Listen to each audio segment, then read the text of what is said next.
నొప్పి మాయం సర్జరీ దూరం ఆపరేషన్ లేకుండా మోకాళ్ల నొప్పులకు ఆధునిక చికిత్స ప్రాణ పెయిన్ క్లినిక్.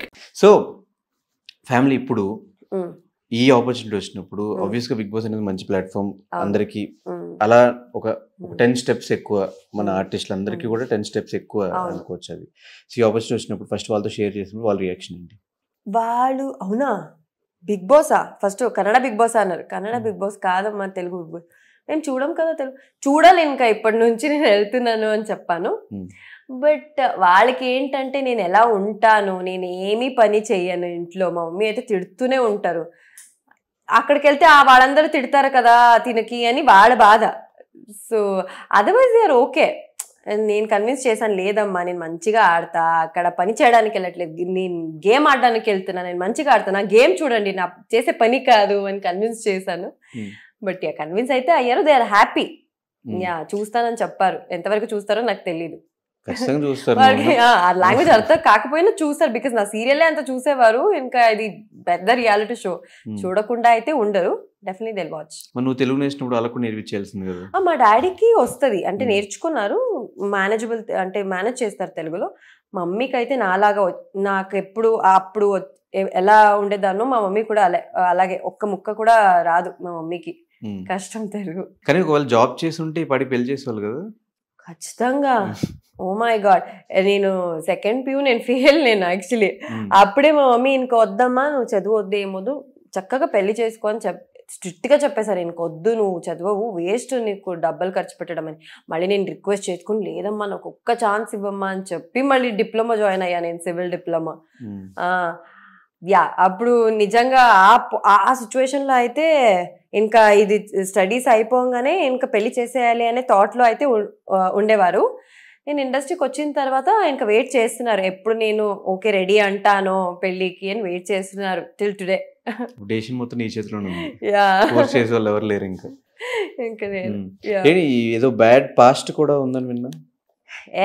అలా ఏం లేదు, నార్మల్ గా అందరి లైఫ్ లో చిన్న చిన్న బ్రేకప్స్ ఏముంటది అంటే, అంత పెద్ద బ్యాడ్ పాస్ట్ ఏం లేదు.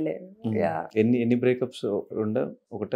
బ్రేకప్స్ అంటే ఫస్ట్ ఆఫ్ ఆల్ నా లైఫ్ లో సీరియస్ రిలేషన్షిప్ అని ఎగ్జాక్ట్ ఈ ప్రాపర్ లవ్ అని ఎప్పుడు వెళ్ళలేదన్నమాట నా లైఫ్ లో. So I can't tell you ఇలా సీరియస్ రిలేషన్షిప్ లో ఉండేవా అలా ఏమీ లేదు. సీరియస్ రిలేషన్షిప్ కూడా లేదు. రిలేషన్షిప్ అయినప్పుడు బ్రేకప్ ఎందుకు అవుతుంది? బ్రేకప్స్ అంటే ఎలా చెప్తా, ఇప్పుడు ఇన్ఫాక్చుయేషన్ వేరు, ప్రాబ్లీ నువ్వు అలా అది రిలేషన్షిప్ అంటున్నావు ఏంటో నాకు తెలియదు, కానీ I don't call it as a relationship. ఇప్పుడు ఒకరిని అట్రాక్ట్ అయ్యి okay we're in a sort of relationship అనుకున్నాము, బట్ అవి వర్కౌట్ అవ్వదు. నీకే తెలుసు కదా, ఈ అట్రాక్షన్స్ అని ఏంటి, మహా అంటే 1 month ఉంటుందా, 2 months ఇలా అంతే, షార్ట్ స్టోరీస్ అవన్నీ.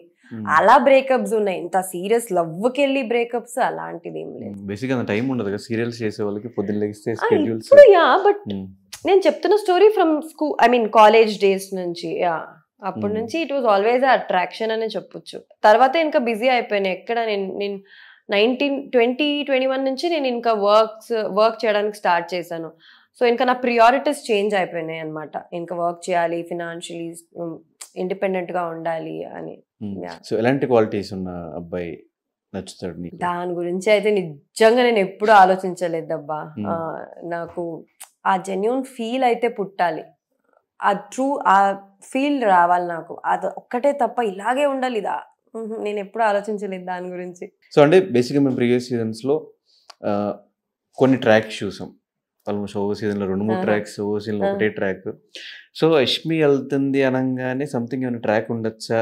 ఒక నిజంగా ఎవరైనా లోపల హౌస్లో కనెక్ట్ అయితే ఉండొచ్చా ఉండకపోవచ్చా నాకు కూడా తెలియదు, ఇప్పుడైతే నేను ఏమీ చెప్పలేను.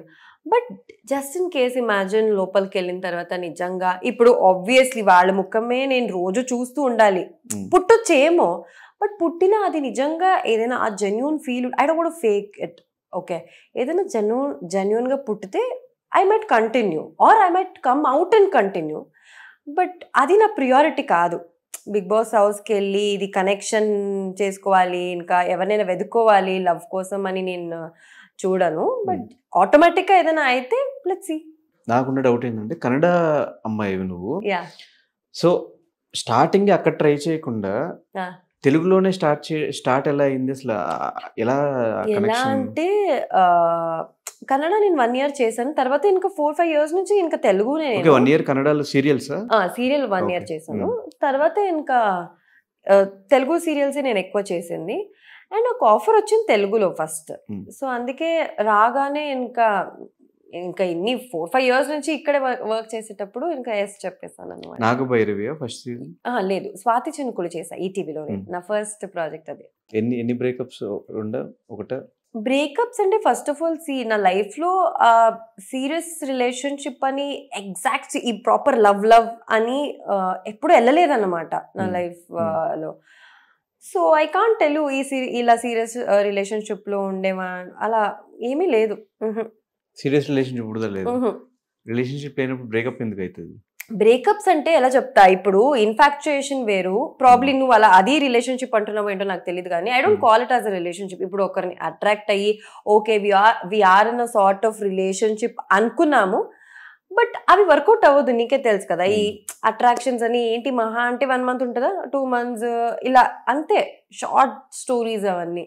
అలా బ్రేకప్స్ ఉన్నాయి. ఇంత సీరియస్ లవ్కి వెళ్ళి బ్రేకప్స్ అలాంటిది ఏం లేదు. బేసిక్ అంత టైం ఉండదు కదా సీరియల్స్ చేసే వాళ్ళకి, పొద్దున్న లెగిస్తే స్కెడ్యూల్స్. ఇప్పుడు బట్ నేను చెప్తున్న story from school, I mean college days నుంచి. అప్పటి నుంచి ఇట్ వాజ్ ఆల్వేస్ అట్రాక్షన్ అనే చెప్పొచ్చు. తర్వాత ఇంకా బిజీ అయిపోయాను. ఎక్కడ నేను 2021 నుంచి నేను ఇంకా వర్క్ చేయడానికి స్టార్ట్ చేశాను.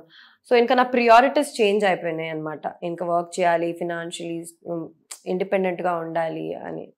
సో ఎలాంటి క్వాలిటీస్ ఉన్న అబ్బాయి నచ్చుతాడు నీకు? దాని గురించి అయితే నిజంగా నేను ఎప్పుడు ఆలోచించలేదబ్బా. నాకు ఆ జెన్యూన్ ఫీల్ అయితే పుట్టాలి, ఆ ఫీల్ రావాలి నాకు. అది ఒక్కటే తప్ప ఇలాగే ఉండాలి ఇదా నేను ఎప్పుడు ఆలోచించలేదు దాని గురించి. సో అంటే బేసిక్గా మేము ప్రీవియస్ సీజన్స్లో కొన్ని ట్రాక్స్ చూసాం. ఆల్మోస్ట్ ఓవర్ సీజన్లో 2-3 ట్రాక్స్, ఓవర్ సీజన్లో ఒకటే ట్రాక్. సో యష్మి వెళ్తుంది అనగానే సంథింగ్ ఏమైనా ట్రాక్ ఉండొచ్చా? ఒక నిజంగా ఎవరైనా లోపల హౌస్లో కనెక్ట్ అయితే ఉండొచ్చా ఉండకపోవచ్చా నాకు కూడా తెలీదు. ఇప్పుడైతే నేను ఏమీ చెప్పలేను. But just in case imagine లోపలికి వెళ్ళిన తర్వాత నిజంగా ఇప్పుడు ఆబ్వియస్లీ వాళ్ళ ముఖమే నేను రోజు చూస్తూ ఉండాలి, పుట్టొచ్చేమో. బట్ పుట్టిన అది నిజంగా ఏదైనా ఆ genuine feel, I don't want to fake it. Okay, ఏదైనా జెన్యూన్ గా పుట్టితే I might continue or I might come out and continue. But అది నా ప్రియారిటీ కాదు.